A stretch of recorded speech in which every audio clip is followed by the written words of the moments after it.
Hello, I'm James Henry, and this has been a week of reflections on Holy Week.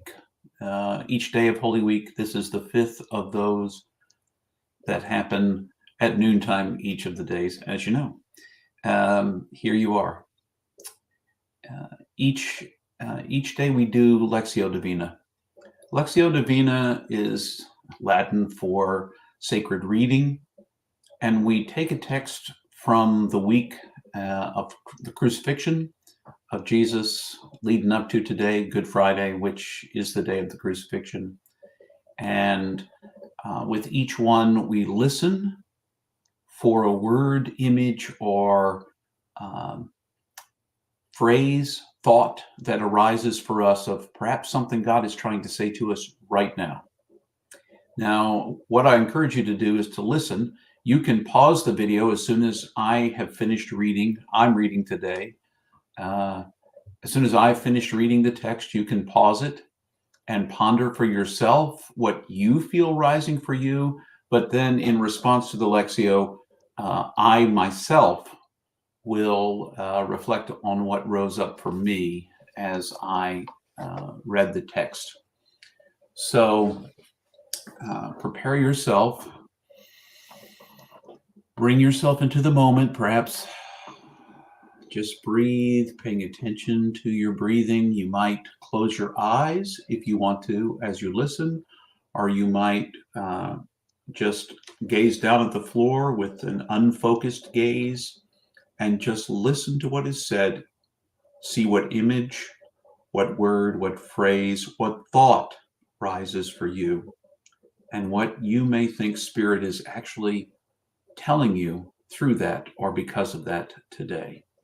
So I'm going to be reading to you part of the crucifixion narrative from the Gospel of John in the 19th chapter, beginning with verse 17. Jesus was now taken in charge and, carrying his own cross, went out to the place of the skull, as it is called, or in the Jewish language, Golgotha.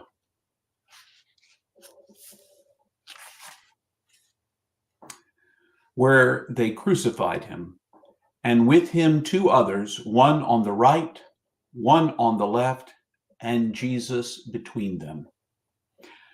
And Pilate wrote an inscription to be fastened to the cross. It read, "Jesus of Nazareth, King of the Jews." This inscription was read by many Jews because the place where Jesus was crucified was not far from the city, and the inscription was in Hebrew, Latin, and Greek. Then the Jewish chief priests said to Pilate, "You should not write King of the Jews. Write, he claimed to be the King of the Jews." Pilate replied, "What I have written, I have written." The soldiers, having crucified Jesus, took possession of his clothes and divided them into 4 parts, one for each soldier, leaving out the tunic. The tunic was seamless, woven in one piece throughout. So they said to one another, "We must not tear this. Let us toss for it." And thus the text of Scripture came true. They shared my garments among them and cast lots for my clothing. That is what the soldiers did. But meanwhile, near the cross where Jesus hung stood his mother, with his mother, Mary, wife of Clopas, and Mary of Magdala. Jesus saw his mother with the disciple whom he loved standing beside her. He said to her, "Mother, there is your son," and to the disciple, "There is your mother." And from that moment, the disciple took her into his home. After that, Jesus, aware that all had now come to its appointed end, said in fulfillment of Scripture, "I thirst." A jar stood there full of sour wine. So they soaked a sponge with the wine, fixed it on a javelin, and held it up to his lips. Having received the wine, he said, "It is accomplished." He bowed his head and gave up his spirit.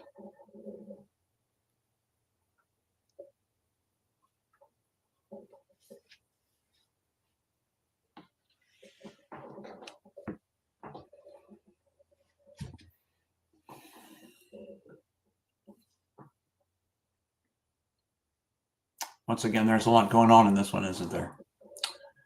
A lot of pieces that could stand out if you were listening. I don't know what stood out to you. I encourage you to pause and take a moment to think about that, what stood out, what might have been rising.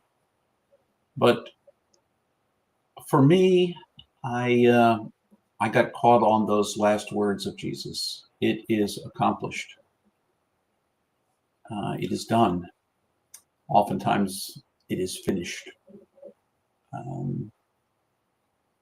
Now he could simply be speaking about his life.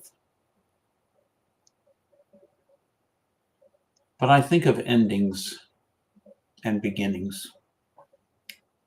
I think of, for me, recognizing that each moment ends and I'm flowing into that next moment is arising, that everything comes to an end, including the human life of the Christ in form, Jesus, came to an end.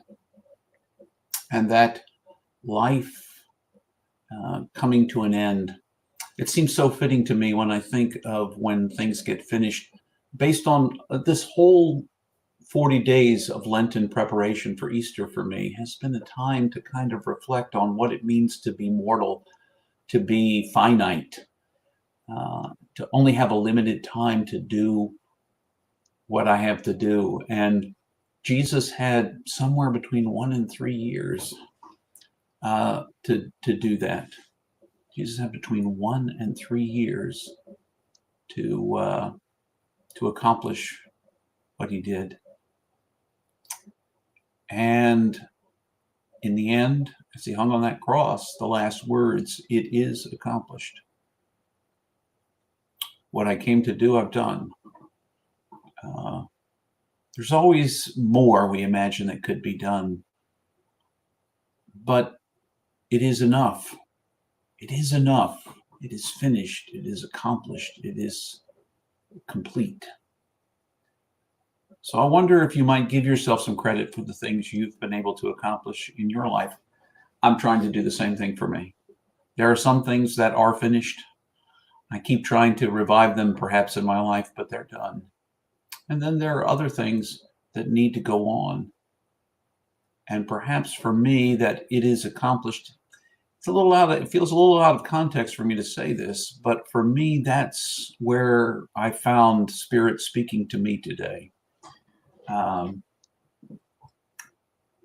What would it be like to know in every given moment, in any given moment, that I have done all that I could do and that it could be finished? What would it look like?